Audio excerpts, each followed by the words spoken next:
ગૌમાતાને રાષ્ટ્રમાતા જાહેર કરવાની માંગ સાથે ગોંડલમાં ભવ્ય બાઇક રેલી યોજાઈ। રેલી બાદ મામલતદાર કચેરી ખાતે આવેદનપત્ર પાઠવવામાં આવ્યું।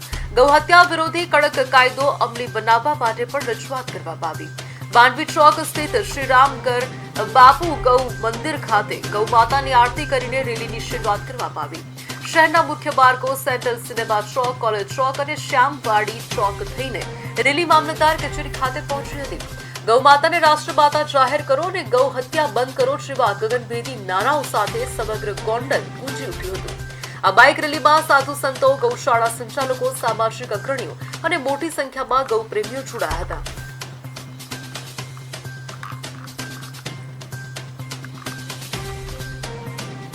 અંદાજે 25 થી 30 હજાર જેટલી ગૌ માતાને રાષ્ટ્રમાતા જાહેર કરવા માટેના ફોર્મમાં અમે સિગ્નેચરો કરાવેલી છે, તેમના મોબાઈલ નંબર લીધેલા છે, તેમજ અનેક જેટલા કે લાખો મિસકોલો પણ મિસકોલની અંદર મારેલા છે।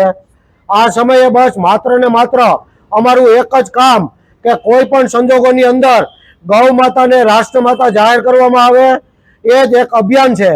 અંદાજે 25